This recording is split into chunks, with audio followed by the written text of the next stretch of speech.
Hello everyone and welcome back to my channel. It has been a long time since I have recorded anything. A while. I think the last thing I uploaded was in January, like at the beginning of January when I came back from my New Year's trip in Japan. So yeah, it's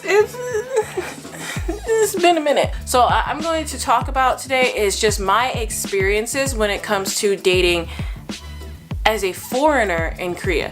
I'm not talking about dating as a whole in Korea or just tips and tricks on how to date properly in Korea, and this is the culture. Because here's the thing, my experience is very, very different from the experiences of other people on YouTube.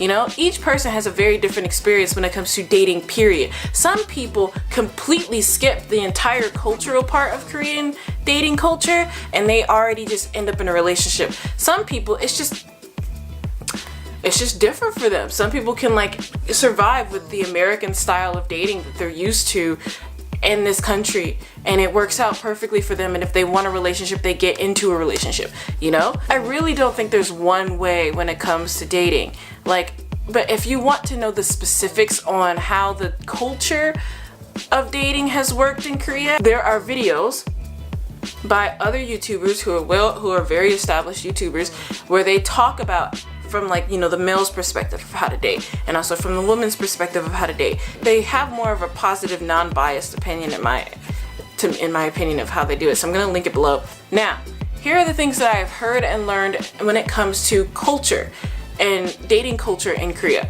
First, if you are looking for a boyfriend or girlfriend specifically, I feel like a lot of Koreans get into relationships very quickly. It just seems like they break up with somebody and then they have a new boyfriend, and they break up with somebody and they have a new boyfriend. You know, it just seems like it goes back and forth very quickly. Like they're in and out of relationships very, very quickly. At least for people my age. I'm 24 American age. So at least for people my age, it seems like they're in and out like that, in and out like that. You know, coupling is like huge here for my age group. In America, that would be considered serial dating, where you just can't not be single for a long time. But yeah, that's a thing. Here in Korea, it's like normal for them to just go, well, I broke up with someone 2 weeks ago. Now I'm talking to someone new.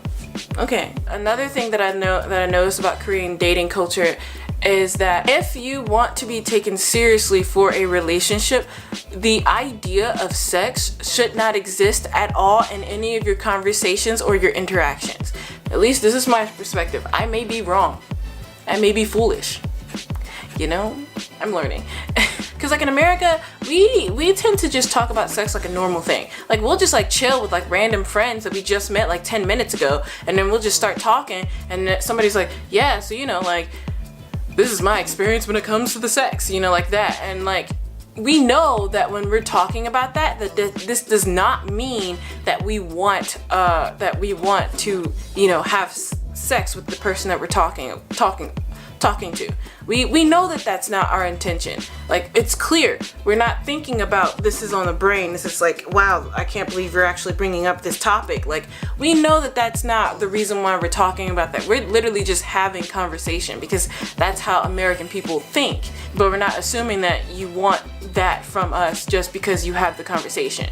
But in Korea, it seems like a lot of people really just, if you bring it up, they assume you're interested in that kind of way. So their mindset of you changes very quickly. Even if you just say something, maybe about your body and it comes off kind of sexual, their mindset just changes instantly from my personal experiences. According to We Fancy, they said that people, when they're interested in a relationship with someone, they also don't have sex until the relationship has begun. In America, there's a few dates where it's okay. You don't do it on the first date. You probably don't do it on the second date if you're super serious, and you probably don't do it on the third date, but then after the third date, everything's okay. Or you wait until date 3 and then it's okay. But in Korea, according to We Fancy, you wait a lot longer. You wait until you actually have decided boyfriend and girlfriend is on the topic, or relationship has been created. Where you and your partner is oh yeah, we're a thing now. Then you do it. But I personally don't know if that's true or not yet, because yeah. So if you go before if you do it beforehand, that they might not take you seriously. That's a culture thing that I've heard. I have friends on the other hand who have experienced things differently. A lot of my friends on the other hand, they have gone all the way on date 2, or they have gone all the way on date 3, and everything's worked out perfectly fine.